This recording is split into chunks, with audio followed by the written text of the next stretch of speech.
retired naval officer and a retired engineer. And I'm looking back on 50 years, back to 1941, when I was a seaman second class, an enlisted man in the Pacific Fleet, and my ship was the mighty USS Arizona, the most prestigious ship in the United States Navy.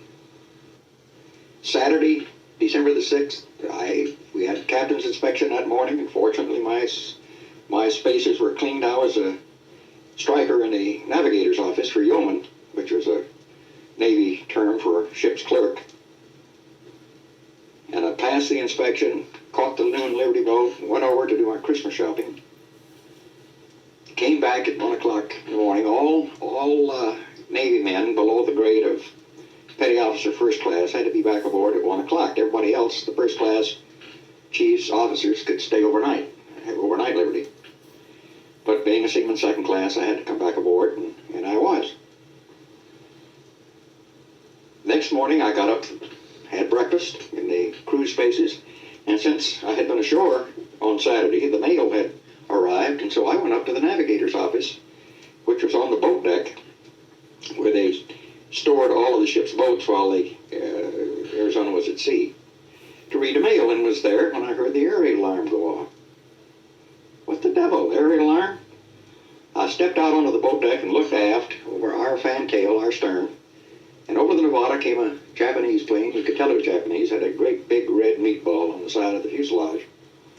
And at that time, General Quarters, which is the battle station, started sounding, and I went back into the navigator's office and closed all the battle ports and headed back to the mainmast, which is the aftermost mast of the two aboard ship, and went up the port ladder, which was on the port leg of the mast, and I got about halfway up to the searchlight platform when the bombs really started plowing into us. A repair ship, the Vestal, was moored alongside, and it drew less water than we did, so torpedoes went underneath the Vestal and slammed into us. Bombs hit us on the quarterdeck, and I went on up, finally got up into secondary battery control, which is the gun control station for the secondary battery of the ship. Put my headphones on, and was there when it seemed like an earthquake hit. All hell broke loose. That mainmast shook, vibrated, and what had happened is that they dropped a bomb forward of the forward part of the ship that went down and exploded in the black powder magazines, and that exploded the main magazines, and that just blew the bottom out of the ship. And we sunk right to the bottom. We normally drew 30 feet of water, and the harbor was 45 feet deep, so we sank 15 feet into the mud. And when we came to rest, the ship was burning from the base of the mainmast forward. Fuel oil had ruptured out of the fuel tanks. It was afire. I had tried to contact people on my telephone circuit and was not successful. There were about 10 Marines up there who did the work on the main battery control director. And we decided that since we couldn't do anything, the guns that they had control of were obviously now out of operation because they are all down in the middle of that flaming inferno. So we went down the mast, and I got down to the boat deck, and all the ladders had been blown away, and I tried to go down to one compartment. It was burning. So I had to jump from the boat deck to the quarterdeck, which is about 20 feet, and I hit and rolled and had absorbed the shock of the jump. And about that time we were getting strafed, so we went under the overhang of the number 3 turret, and you could see in the deck just stitching across the teakwood decks where the bullets were going, my hat, laid them underneath a convenient ventilator, and dove over the side through the fuel oil, which about 30-40 feet up toward the bow was burning, and I swam through that fuel oil and beneath it toward the officers' club dock, which was about 100 yards away. And I came up, and I was still quite a ways away, but the fuel oil was burning much closer to me this time, so I went down again, started swimming, and the second time I came up, motor launch from the hospital ship Solus spotted me and came in and stuck out a boat hook and grabbed me aboard, and they had wounded and burned that they had picked up from the Arizona, and took them over to the hospital ship Solus. I stayed with the motor launch because, other than having oil all over me, I wasn't hurt or burned at all.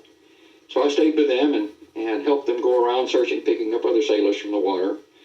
We headed for one sailor, and the fuel oil was burning, and the flames beat the boat, beat us, and so we lost him.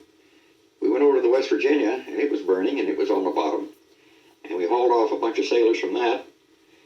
And finally, the coxswain decided he would take all these sailors that he had, and I guess it must have been 35 or so in the boat, take us over to Magazine Island, which was where all the ammunition stores were kept there in Pearl Harbor, and dropped us off.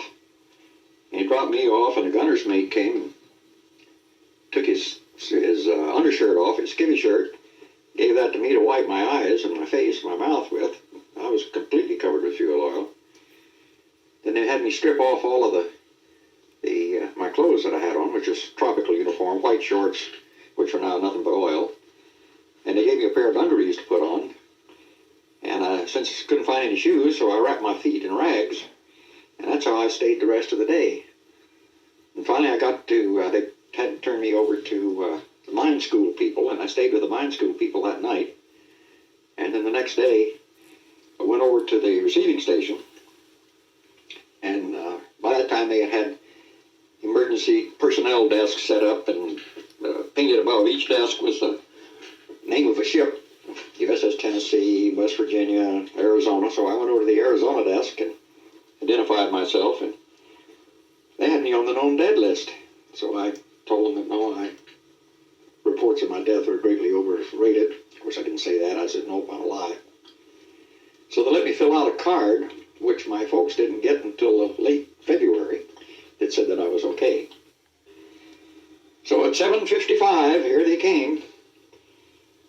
And if we'd have had as much as an hour's notice, the final message out of Washington to the fleet and Army commanders was sent by commercial radio and was hand-delivered on a kid on a bicycle on the afternoon, 5 hours after the Japanese had departed.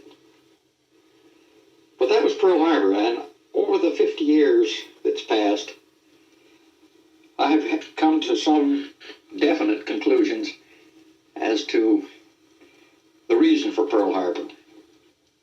But Roosevelt had maneuvered the country, and he'd maneuvered Japan.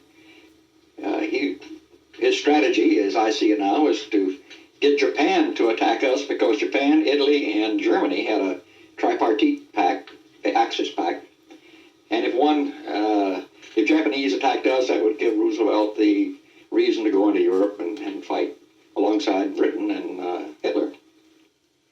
50 years have gone by, and I still believe that the day of infamy was December the 6th in Washington,